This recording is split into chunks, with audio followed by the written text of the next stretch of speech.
Welcome to WomxnThings, the podcast, a show dedicated to women who want to connect with their bodies and optimize their health for a more holistic and balanced life. We are your hosts and women's health experts, Cara Moore and Kirsten Humphreys, and we will be taking you on a journey of education and empowerment. Stay tuned each week while we break down all the hottest topics in women's health today, including food and nutrition, periods, gut and skin health, fertility, and everything in between. You can find us on Instagram at WomxnThings, that's woman, WOMXN, and subscribe on your preferred podcast platform to keep up to date with all the latest episode releases. We hope you enjoy the episode today, and thanks so much for tuning in. This podcast is sponsored by London Nootropics and A Little Find. London Nootropics are a London-based company that makes a blend of high-quality coffee with nootropic and adaptogenic tonics that help to balance the body and boost brain function. We love these coffee blends. Our personal favorite is the Grind Blend, which has a mixture of lion's mane mushroom and rhodiola that helps boost mental clarity and focus and improves overall motivation. If you love a morning cup of coffee, why not try some of these amazing blends for yourself? You can find them at londonnootropics.com or on Instagram at london.nootropics. And A Little Find are an online department store where you can discover innovative, aesthetic, and conscious brands on one single platform for all ages across all categories. We love A Little Find as it shines a spotlight on brands who have a particular focus on being eco-friendly, low-waste, and sustainable. It was from being asked, just where did you find that, many times that the idea for A Little Find was born. You can find them at alittle.find.com or on Instagram at A Little Find. Welcome back to WomxnThings, the podcast. Today we have a very interesting topic for you, and it's all about sex and sexual well-being. For so many years, women have been shamed and named when opening up about being more open and free about their sex life, and it's time for change. We think conversations about women's sexual well-being and desires should be a normal conversation, and we have a super special guest here with us today who's going to share all her knowledge on women's sexuality. First, as always, we're going to quickly introduce ourselves. So my name is Kirsten Humphreys, and I'm a registered nutritional therapist and certified health and wellness coach and NLP practitioner. I specialize in women's health, and in particular, I work with women one-on-one online who are struggling with issues revolving around their skin, gut, periods, and hormonal concerns, as well as helping each woman to make the necessary mindset shifts to foster effective, fulfilling, and lifelong changes. I'm passionate about educating women on how to live healthier and happier lives and helping people to develop the tools to gain control over their own health and mental well-being. And of course, today I'm joined by my lovely friend and co-host, Cara. Hi, everyone. Thanks so much, Kirsten. My name is Cara, and I'm a clinical nutritionist and fertility awareness educator. In my online clinic, I work with people that are struggling with problematic periods and hormonal concerns. I help women who are struggling with their fertility conceive naturally and provide nutritional support throughout the journey of pregnancy and into early motherhood.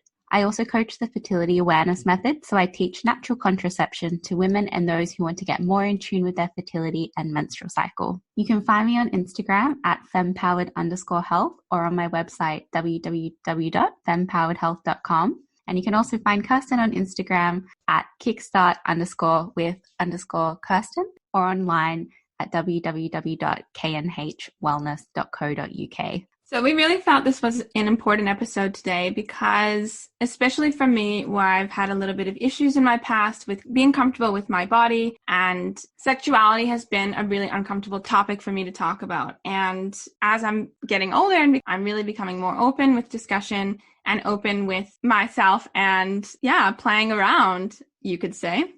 Yeah, I completely understand where you're coming from. Sexuality and speaking about our sexuality and pleasure is something that we're not really comfortable doing as women, and it's just been ingrained and conditioned in us as we've been growing up. So it is a really tough topic to talk about, but it can be really freeing and healing at the same time. And one of the ways that you can help yourself heal from any limiting beliefs or perceived ideas about your own sexuality is exploring it yourself. So through self-pleasure. So self-pleasure for a woman is extremely important. It's really good to know sort of what gets you going and to become comfortable with yourself and to really know how to sort of navigate your own body is really important so that you can express and share that with your partner. So a lot of women have trouble with G-spot orgasms, and we're going to go further into detail of this later, but a really good way to, be able to orgasm more often is exploring the clitoris. And you can do this via things like vibrators or crystal dildos, whatever you feel like you like to use. But personally, I really like to use a vibrator, a clit vibrator. And I use from the brand Vush. They have a really beautiful brand. They really promote sexual awareness for women. They have a great platform. Their Instagram page is amazing, so you should definitely check them out. And I use this myself, and also I sometimes use it with my partner as well, because sometimes it can just enhance the sexual experience, and not only just for me, but also for my partner. So that's sort of my kind of go-to thing. How about you, Cara? Yeah, I have to agree with you there, Kirsten. Having a vibrator or sex toys in your bedroom drawer can really help to intensify the experience, especially for women. So we have so much issues opening up and getting to orgasm sometimes. So it's nice to have something that can help you reach that climax. Yeah, and for those of you who are interested in checking it out, the company I mentioned, if you want to follow them on Instagram and check out some of their products, their name is Vush, so VUSH_official. And let's dive deeper into some of these topics now by introducing our wonderful guest today. So we have Melissa Vranjes on with us. Melissa is a feminine well-being educator and highly qualified holistic sexuality coach. She has facilitated workshops, retreat, and online programs for hundreds of women worldwide. She teaches women how to embody the power of their menstrual cycles, how to feel confident ditching hormonal birth control, and how to embody sexual aliveness within and in their partnership. Melissa leads the way to open up real and authentic conversations around the vulnerable and sometimes taboo subject that is women's health, well-being, and sexuality. She guides women to thrive in all areas of their lives through an integrated and holistic approach while advocating for a world of thriving, well-educated women. We have both been looking forward to recording this episode so much. So thank you so much for joining us, Melissa. So can you tell us and our listeners a little bit about the work that you do with women? Yes, absolutely. It's so good. So how I work with women, there's in a few capacities that I work with women, and that is one-to-one coaching. So I'm a holistic sexuality coach, and I work one-to-one. I do online courses, I do workshops, and a lot of the time it's embody somatic work. Like, how can you bring your awareness back into your body rather than like living in your head in this work. So I teach a lot of embodiment stuff that's just like, let's get into our body, let's feel what's there, and like, let's experience ourselves in our body. So that's a lot of the work I do around sexuality. So being a feminine wellbeing educator, I work with the menstrual cycle. I work with natural contraception and conception. And then the third pillar is the holistic sexual wellbeing work that I do as well. That's so lovely and so important. I think a lot of us live more in our minds than in our bodies, and can be where some of these issues stem from. So how exactly did you get into this type of work? Yeah, and this is a great story because, so I started off, it was about 5.5 years ago, and look, it's the cliche story. I did my first yoga training and I was like, whoa, what is this being in my body? And prior to that, just to give some kind of context to it, is loved partying. Like, that was my jam. I just like loved going out, loved just binge drinking and smoking and doing all the things. And so when I did my first yoga training, I was like, whoa, this is pretty weird. Like, I'm not used to being so conscious and in my body, but actually it felt so good. So I couldn't really argue with it. I was like, well, I can't say that this is crap, because actually I feel so much better. So for a year after that, I was in this kind of like turbulent, like, I love being in my body, namaste vibes. And then the old part of me was like, whoa, but I loved partying, I love going out. But in the end, being conscious and in my body started giving me more confidence. I started making better choices. And a year later, I was in Bali, and there was this workshop called Understanding Sex. And I was in Bali by myself. I was in Ubud. And I said to myself, I was like, well, no one knows I'm going to go to this workshop. No one knows that I'm really even here, because I felt shame going to it. Like, understanding sex 4.5 years ago was like, what are you up to? So I was like, well, no one's going to know I'm going, so I'm just going to go and I'm not going to tell anyone. And I went to this full day workshop and it blew my freaking mind. I learned about sensuality. I learned about sexuality. I learned about how to be in my body, like in my sensual body, my energetic body. I learned breast massage. I learned about like pleasure and crystal wands and all this. Like, my mind was just blowing. And I walked out of there and thought, at that time I was 28, and I feel like I'm quite open-minded. And I thought, if I am like a quite open-minded person and I know nothing about my body in this way, like in this holistic way, how many other of my friends or people out there don't even know this about their bodies? So it like lit this fire up my butt, and I was like, that's it. I am going to learn and explore as much of this information as I can. And for the last 4.5 years, like, that's exactly what I've been doing. I've flown back to Bali, to India twice, to Australia, like around the world, to learn various modalities and teachings around women's health and sexuality, the menstrual cycle, natural fertility, so that I can educate women to learn like what we house inside of this like exquisite body of ours. So I love to say I'm still a student and I'm still learning every single day. And there's not a day goes by that there's like a stack. Like, I have a stack of books right here of like feminine health books and like Taoist women's practices and everything. So the journey really stemmed from this workshop that I went to in Bali. And I went to Bali for a completely different reason, to know if I should break up with my boyfriend at the time or not. And I went to this workshop and was like, oh, hold on a second. I'm going to head down this path. Like, probably still break up with you, but I need to focus on this right now. So yeah, that's how I got into it.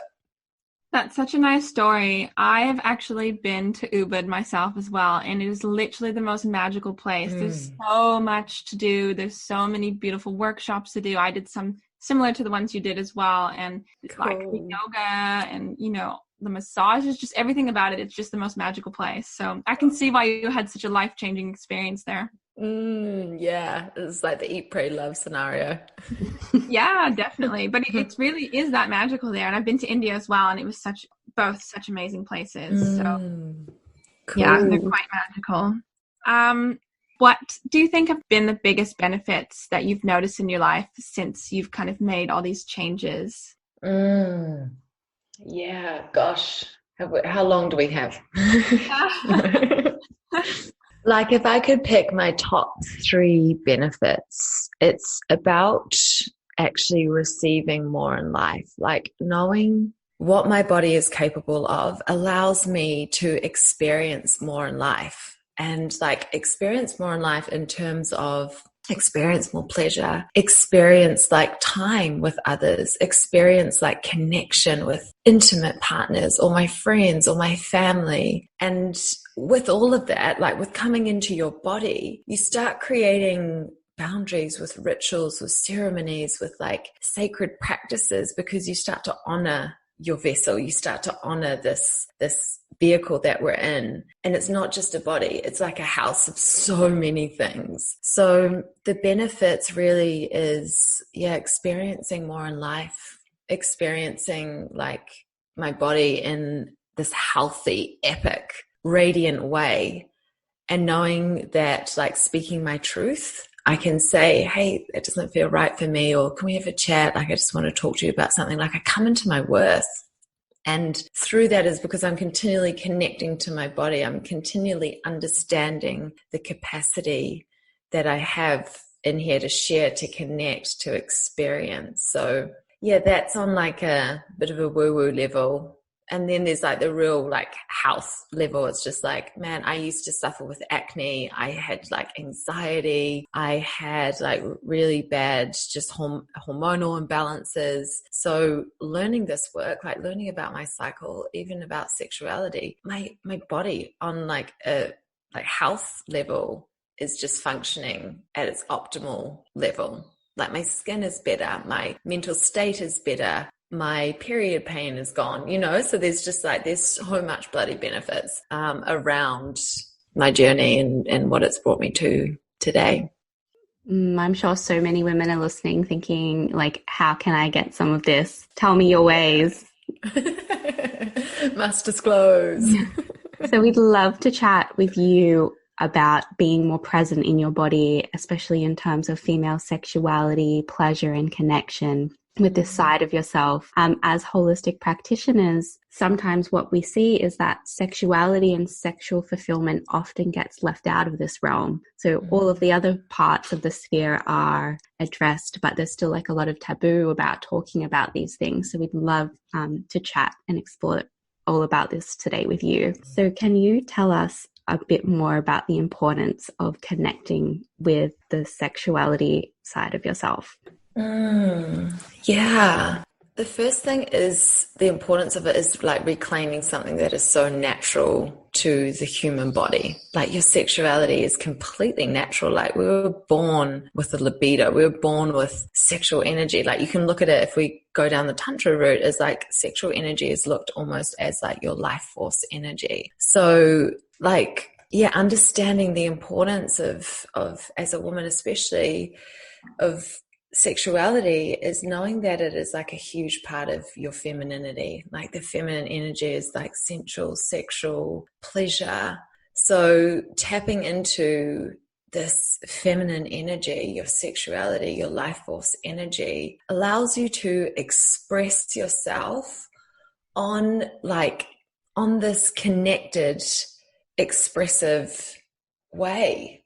I don't really know if it made sense there, but it's like I'm getting real woo-woo here. So I'm trying to pull myself back. But the importance of connecting to yourself sexually is being able to express yourself and learning how to speak up in the bedroom, how to have that intimate conversation, how to get your needs met, your desires met. And it's so important because a lot of the time we have been brought up with education that's like condom on a banana and don't get pregnant and like pornography, like looking and seeing. Like for me in my own experience, I remember I caught my boyfriend when I was 20 watching porn once, and I was like, oh my God, what is that? And I looked at it and I was like, oh my God, I feel so insignificant right now. Like I can't do that. I can't have those experiences. And it made me feel like something was truly wrong with me. Like, why can't I scream down the roof? And why can't I do all these things? Like, why doesn't that feel good for me? And I started learning like, that's not a reality. And so holistic approach is like understanding what feels really good in your body. How can you voice your desires? How can you use language that feels like really freaking good in your body to get what it is you desire? And with that comes like a deeper connection, comes like recognition for your pleasure, that your pleasure is a priority. How often are we taught, and this is like my view anyway, like Cosmopolitan magazine's Cleo, and it was like rip the center line and you open it, it was like how to pleasure him, how to give him mind-blowing orgasms, like how to keep him through your sexual, and what about how to make her explode, how to keep her happy and satisfied. So I grew up with these ideas that like my pleasure wasn't a priority. So the importance of coming back to remembering as women, like it's okay, you can talk about it, your pleasure's priority, all of these things is epic, and it gives you zest for life. It allows you to live in your body and actually get your needs met, get your desires met on the like simplest level, have your needs met. And how good does it feel having your needs met? I was really listening to what you're saying and now I've lost track of what I wanted to ask you. That's all right. I was on a ramble. Yeah, all of that sounds absolutely amazing. I think it's like reclaiming some of that power back. So I know for myself in my past experiences, and I'm sure for a lot of other women, they probably have a lot of issues communicating about their desires and what makes them feel good in the bedroom. Do you have any advice on how to feel more comfortable communicating with that with a partner or anything like that? Yeah. And like I'll share a personal story as well, just to give some context to this. But to start it off is like touching yourself, being with yourself, creating an intimate relationship with yourself. Like an intimate relationship isn't just with another, it is with yourself first and foremost. So how can you start creating an intimate relationship with yourself? And even if that sounds like, well, what the hell? I don't know how to do that. Carving out time to get to know your body. So what would it look like even just to hold your breast, to do like a simple breast massage practice, to rub your body in oils so that you know what you love and desire. Maybe you like things hard and fast. Like, can you touch your body hard and fast? And then you know how to communicate that with your partner because you know you like it. So for me, it takes practice. Like, it fully takes practice to, like, it's all well and good when you're with yourself and you're communicating like, that feels good. Like, you can slow down because like your hands are your hands. But when somebody else is touching you or making love to you, it's like, oh my God, but I don't want to hurt their feelings. But what about if I kill the mood? Oh no, I'm just not going to say anything. I'm just going to lay here and just wait for it to be over. Like, how often and how many women have done that? It's like, I'll just say nothing. Like, or just be quiet. Like, that's what women are meant to do. Fuck that. Like, if you want to receive pleasure in life and experience pleasure in your intimate relationships, you've got to use your voice. So for me, it's using language that's really like, it's an invitation. Like, first of all, what do you desire? And then how can you explain how you want that from your partner? So it's like, what do you want? And then give some direction rather than just like, that doesn't feel good. Stop. It's like, okay, well, what do you want me to do with that? Like, of course the mood's going to stop. So it's like, for example, if someone's like, I'm not in the mood, just stop, get that away from me. I'm not in the mood. Could you use language that's like, honey, I'm actually feeling quite overwhelmed. I'm feeling quite tired. Perhaps you could just give me a little shoulder massage or just like tickle me and we can see where it goes without any pressure. Or maybe it's just honey, I'm not really feeling it at the moment, but I would love just to kiss you and hug you right now. So it's like voicing, what is it you're feeling right now?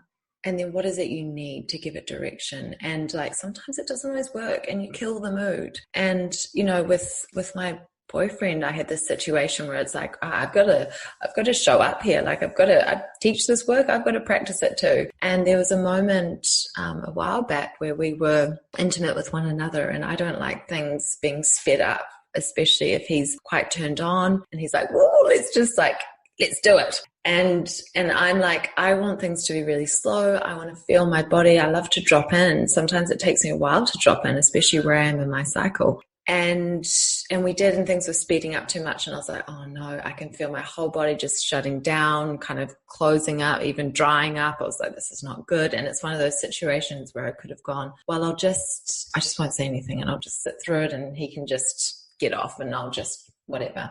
I was like, no, got to practice what I preach. And I said to him, I was like, honey, I'm feeling like we need to slow down a little bit. I'm losing this a bit. Sure enough, I killed the mood.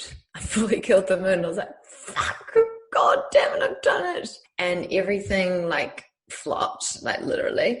And I thought, no, I'm going to stay in this because I was true to myself. I had that boundary where I don't want things to be sped up and I need to listen to my body so I can experience pleasure too. And we hugged and we held each other, and like at the start I was like, oh no, I've killed the mood. I've probably hurt his feelings. But I actually self-talked and I said, no, you did the right thing. This is great. Like, pleasure will pick up if it wants to pick up. And it did. We started, like, after about 5 minutes of just hugging and holding each other, we started kissing again. And we had the most incredible lovemaking session because I had voiced what it was that I desired. I had my need met. He knew where I was and he knew what he needed to give me, which was slowing down. And we had the bomb lovemaking session. So, just being able to open up and speak, you get to receive the essence of pleasure too, and you're worthy of it. Like, you're absolutely worthy to receive pleasure and time and energy and attention on your body. That's a really important thing to point out because I think it's something that a lot of women struggle with. And I know even myself, communication during sex hasn't been an easy thing for me to do. And it's only really been like in probably the last year that I've been more open and being like, oh, that doesn't feel good that way. Can you try and do it this way? And, really, opening up communication and expressing how I feel. And I was kind of laughing inside because the other day, which is really uncommon, and I felt guilty about this, and I shouldn't feel guilty about this, is that we're always so programmed to sort of make sure the man has a great experience. And, in a session that we were having the other day, I had a really good experience, and my partner didn't necessarily finish where he would have liked to. And I was just kind of like, you know what? That's all I feel like doing today. So we stopped, and then it's just really weird because like no one ever does that, right? Because we're just so deeply programmed to make sure that the man is okay, or whoever your partner is. Yeah, totally. It's like when that, like, and we can talk about male pleasure, because I feel, and clients that I worked with as well, when there is woman to woman, there is that more emotional connection, and like you care more, and it is a little bit more like there's not that programming around it. But it's like the end of a intimate session is when he has ejaculated, and I'm just like, no, it's not. It's when it's when we feel like it. And I love that you did that. That's just like rewriting the story around pleasure. Yeah, it took some courage, but yes. like, no, that's it. I love that. I love it. So how would you go about, if you were someone who's having libido issues, what would be your best advice for that? Because obviously in my case, like you wouldn't want that to be a regular thing where you're just never feeling like it, right? But so if you did have issues around your libido, what would be your best advice? Yeah, I think, and there's like two approaches to this, right? There's like the first one I'll go into is like if you're having serious issues, even like around your health, what else is happening in your body? Are you suffering with hormonal acne? Have you got painful periods? And then I would say like there's something going on, and to see a naturopath or a natural doctor or a holistic doctor to understand like what is actually happening. And the second one is stress. Like stress is the silent hormonal killer. And like you ladies will probably feel similar within your work. It's like stress can affect the body so much, and your sex hormones and your stress hormones don't work together. I know listeners won't be able to see this, but my hands are in different planes. So my right hand's low and my left hand is high, and they work like this rather than together. So when you're stressed, your libido, like your sex hormones, your arousal is down here. And then when you're relaxed, your libido has the opportunity, if your body is in a healthy place, to move up. And like think about when you're on holiday and you've got that time and your stress kind of just melts away, and it's like, I kind of feel like it. I kind of feel like it more. Or you have more sex when you're on holiday, and it's just like, whoa, I forgot how good that was, because your body's been overstressed or overwhelmed or burnt out, and there's just no desire there. And then the third point is like if you do have a low libido and you're not on hormonal contraception and you feel like your body's fine and you're actually not that stressed, then I would go back to what I said before. How can you start creating an intimate relationship with your body? Because it may not be low libido. It may just be that you're unsure how to access sexual desire within you or sexual energy within you. So touch your body intimately. Like let go of shame around self-pleasure. It's normal. It's healthy. Like I encourage that for people to have like that zest for life, or to be creative and even to be stress-free. Touch yourself. Self-pleasure is so incredibly important, and it can be a catalyst for so many things around your health and well-being, like mentally, emotionally, spiritually, and physically, I reckon too. So yeah, those are the three areas that I would kind of look into if you're suffering low libido. So the next question we wanted to ask you was about orgasms. So we have read or heard that there's different types of orgasms and that we can experience them in different ways in our bodies. So we're wondering if you could talk us a little bit through that. Yeah. Okay, so you said different types and experiencing them in your body. Is that right? Yeah. Okay, cool. So different types of orgasm, like there's so many. I think I wrote a post about this a while ago for International Orgasm Day. And it was like all the different types of orgasms you can have, like you can have clitoral orgasms, internal orgasms, you can have like anal orgasms, breast energetic, like full body blended orgasms. Like there's a lot out there. And for me, I'm going to focus on like 3 that you can kind of hone it in and bring it in. And that is multi-peak play orgasms. There is just like a straight to the top orgasm, and then there's like a blended orgasm. So if you look at the multi-peak play, this is when you build yourself up, and I always use this scale 1 to 10, and this is actually a great tool to use for communication as well in an intimate life, you're with your partner. And that is 1 is like you're not really feeling anything, you're just still trying to get built up, and 10 is like you've exploded, you've gone, you're done. And if you come back from 10, like 9 is like you kind of can't turn back, you're just like almost there and you can't turn back. And 8 is like this sweet spot where you hang, where it's like, whoa, so much pleasure in your body. And like playing with multi-peak play is bringing yourself up to this arousal of like around 7 or 8, where it's like, whoa, this feels so good in my body, and then bringing yourself back down. So that's multi-peak play, which can actually help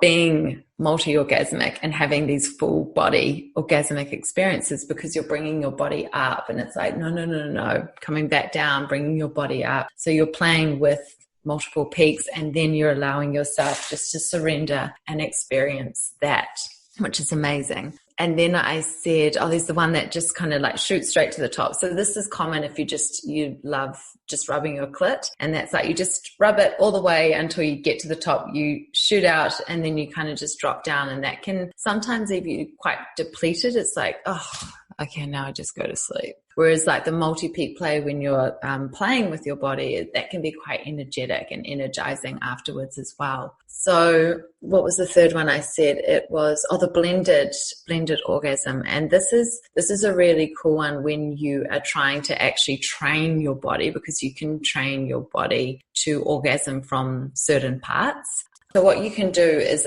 if you are someone who can't orgasm from penetration or things being inserted inside your vagina or your anus, then you can actually explore multiple play. So you could be rubbing your clit whilst training, like creating neurological pathways whilst inserting a wand or being with your partner. And actually before you reach that 9, you would be bringing yourself up to an 8, and you'd maybe take your hands off your clitoris and you'd try and orgasm from just penetration. So you're actually creating those neurological pathways to orgasm from penetration. You could also just keep your hands on your clitoris and actually just explore what it feels like to blend pleasure, both clitoris and internal as well. So that's different types of orgasm. What was the second question?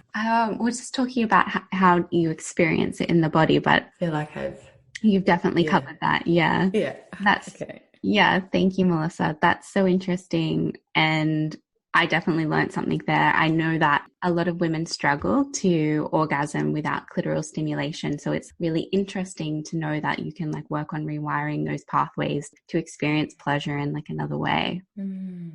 What would you say is your best advice for women who are less comfortable maybe with their vulva or their body, and they have a lot of insecurities around their body image? What I've been doing lately, and I've just been loving it, and I forgot how good this was, is getting in front of a mirror. Like, especially with your vulva, like the first thing is getting on some websites. There's some credible women out there doing some great stuff around vulva diversity, and actually checking out other vulvas. Like what you see in pornography is the most accessible kind of vaginas and vulvas that you see, and a lot of them have had surgery or they're one type of vulva. So I know there's a beautiful woman in England, Lydia Reeves, who does vulva casting. There's another woman in Australia, my friend, Comfortable in Your Skin. And they have all of these, like they take photos of vulvas. Look and see that you are normal, because there is so much diversity in vulvas. And then the second is getting in front of a mirror, like setting up a sacred space. And I did this last week and I was like, oh my God, it feels good doing this. setting up a sacred space where, you know, you have your back against the wall, you have a towel down, you have coconut oil, you have a mirror, and you put the mirror in front of your vulva and you take your time honoring her.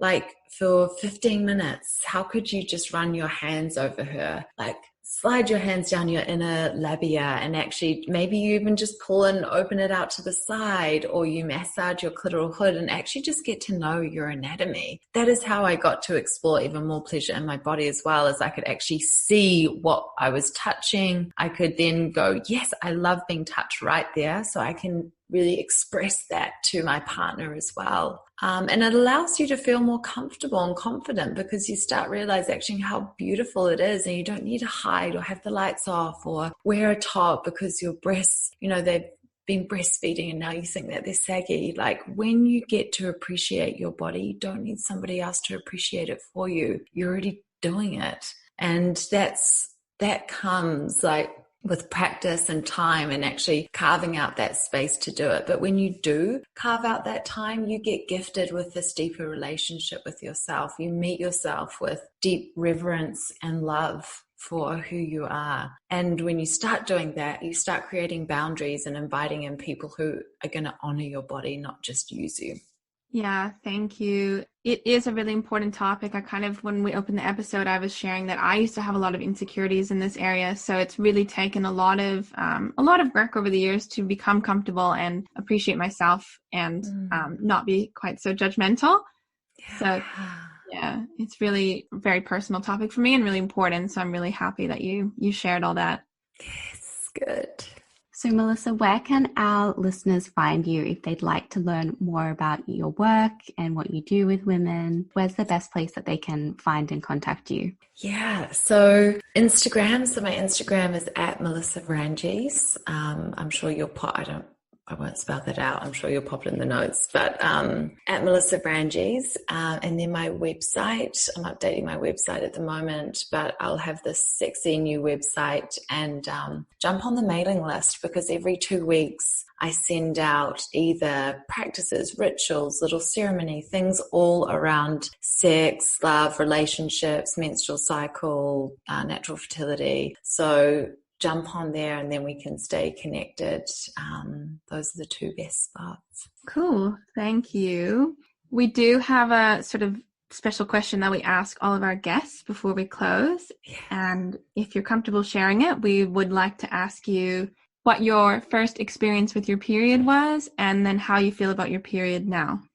I had an amazing first experience with my period. I remember it so clearly. And it was fully celebrated. I remember going to the bathroom one morning on a weekend and I got my period and I was like, oh my shit, crap, I've got it. And then like I called mum and she came in and she was like, oh my goodness, yes, my darling girl. And she took me out for lunch and then I got to go to the supermarket and pick out some pads and like cool, pretty products. So I was fully celebrated. And I was like, don't tell Dad, okay? Just don't tell Dad. And then that afternoon, Dad's like, congratulations, darling. And I was like, oh shit, Dad knows too.